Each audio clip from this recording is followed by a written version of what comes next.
O Senhor esteja convosco. Ele está no meio de nós. Proclamação do Evangelho de Jesus Cristo, segundo Mateus. Glória a vós, Senhor. Naquele tempo, os discípulos aproximaram-se e disseram a Jesus: Por que tu falas ao povo em parábolas?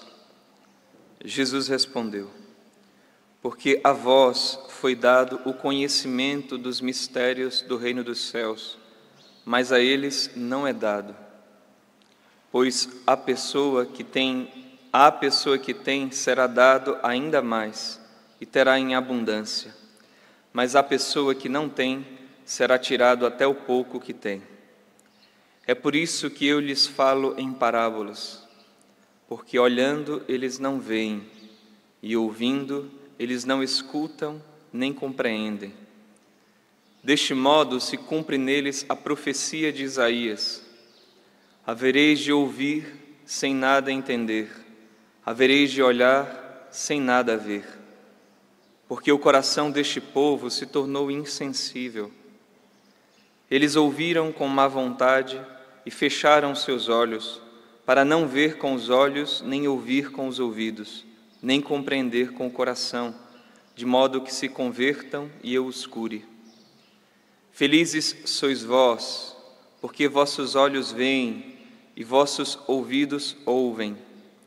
Em verdade vos digo, muitos profetas e justos desejaram ver o que vedes e não viram, desejaram ouvir o que ouvis e não ouviram. Palavra da salvação. Glória a vós, Senhor.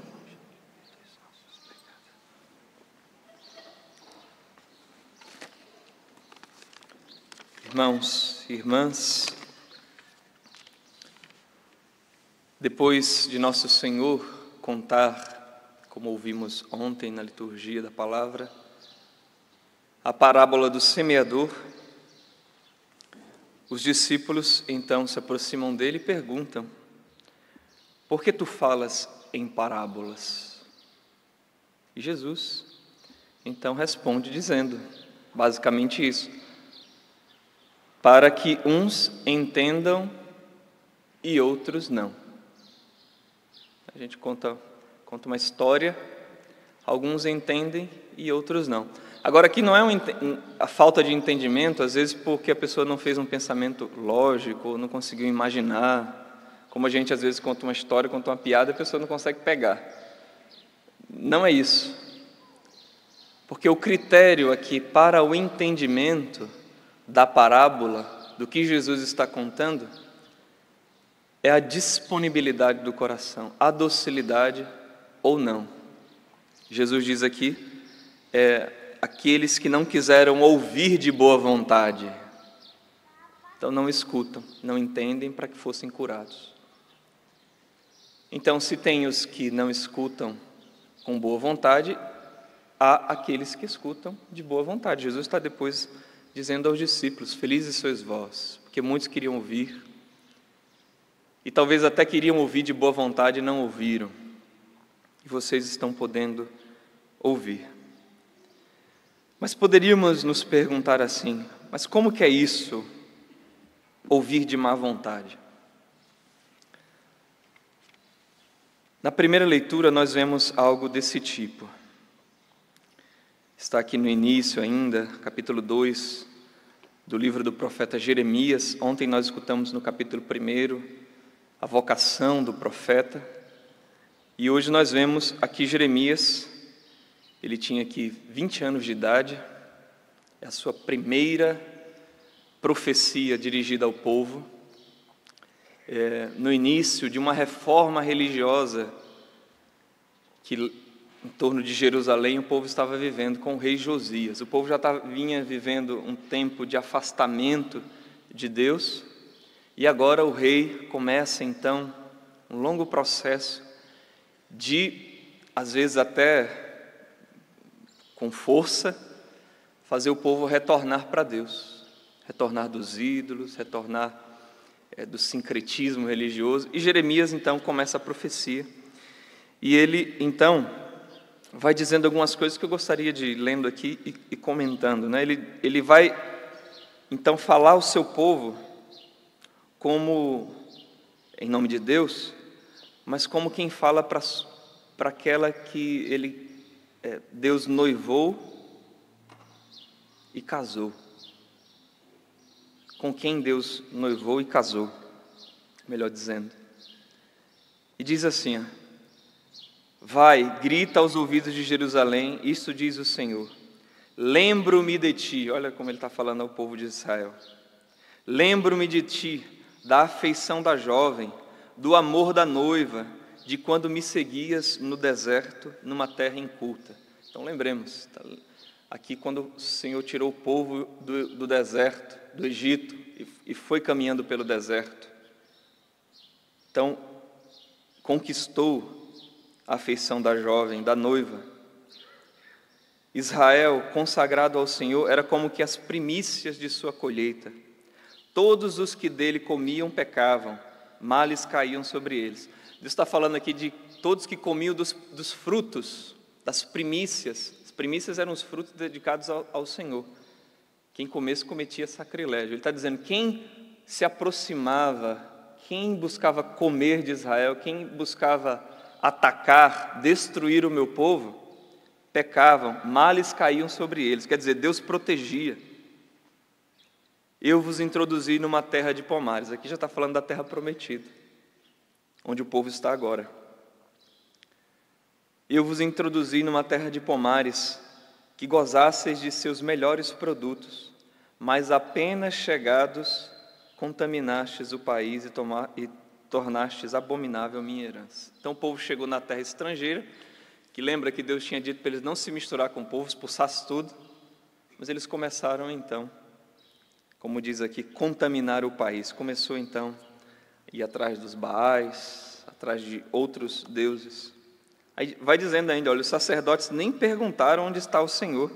Os versados na lei não me reconheceram. Os chefes do povo voltaram-se às costas. Os profetas profetizaram em nome de Baal e correram atrás de coisas que para nada servem. Ó céus, espantai-vos diante disso, enchei-vos de grande horror, diz o Senhor. E aí arremata, dizendo isso aqui.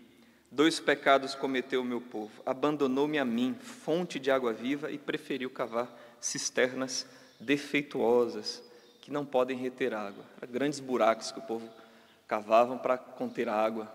Então me trocaram por outras coisas.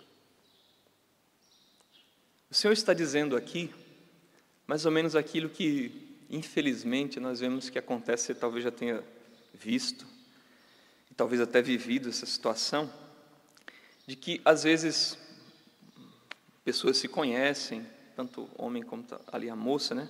Se conhecem e começam a se gostar e um começa a ajudar o outro. E, às vezes, um que está numa situação, às vezes, melhor, começa a ajudar o outro. Olha, vai estudar, vai fazer tal coisa. Aí a pessoa começa a estudar, ajuda a pessoa a encontrar um trabalho. Aí vão lá, esse tempo aqui de noivado, né? Casamento, se casam, a pessoa acabou crescendo pessoalmente, socialmente, porque um foi ajudando o outro, graças a Deus. Só que depois, o cara, ou a cara, né,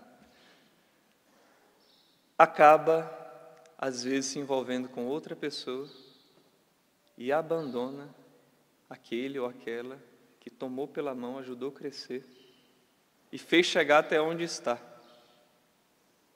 E a pessoa vai embora. E às vezes é isso aqui, troca por cisterna defeituosa. Troca por outra pessoa que, olha, tem uma vida qualquer, uma vida assim, vulgar. A pessoa deixa casa, filhos, esposa ou esposo.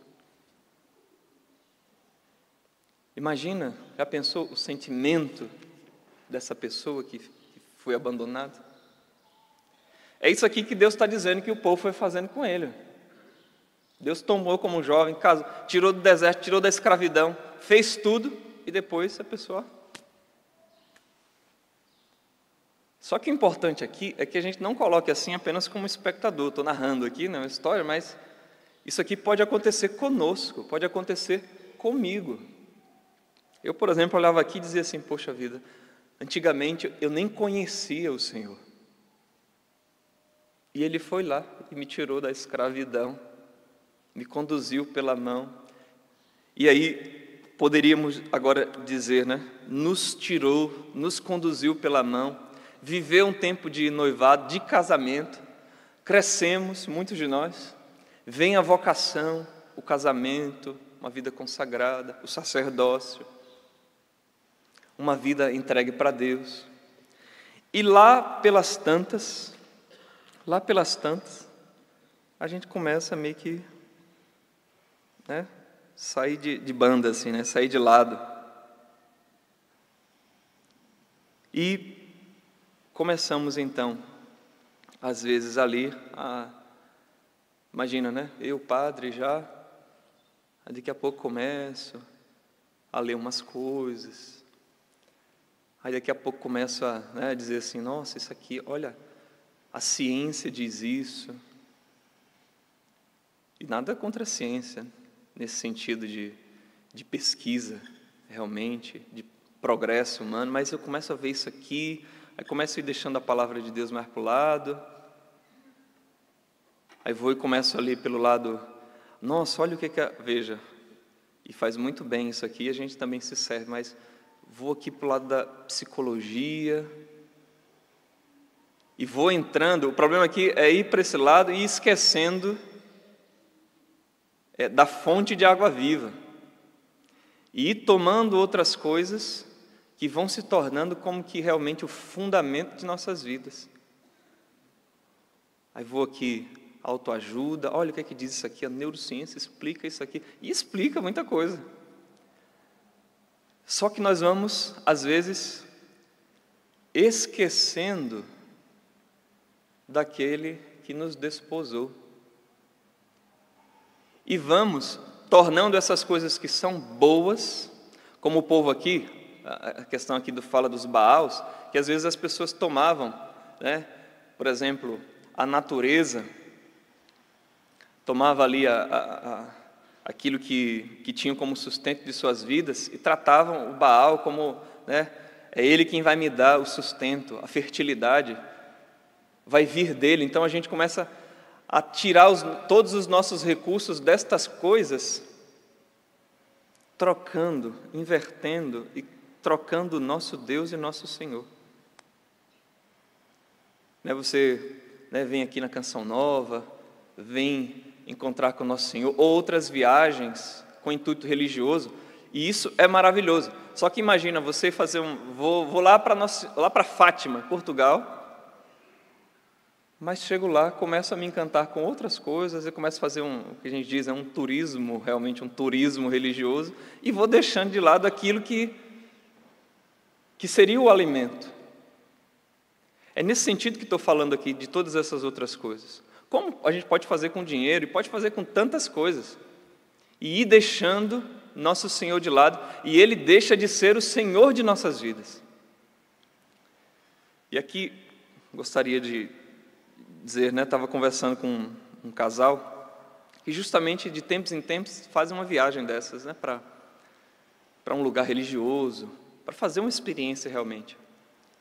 E eles falaram que estavam num país da Europa e foram visitar, aproveitaram também, e é legítimo, conhecer os Alpes, um lugar bonito, né, as montanhas, e foram lá, subiram, pegaram o carro, foram lá, e ficaram vendo aquela coisa tão bonita, admirando aquilo. Sentaram, viram tudo aquilo, e os dois juntos ali, daqui a pouco disseram assim, vamos rezar um terço? Veja, é um casal que ama a Deus e que para onde vai não consegue ver outras coisas, mesmo vendo outras coisas, mas vê naquelas coisas o seu Senhor.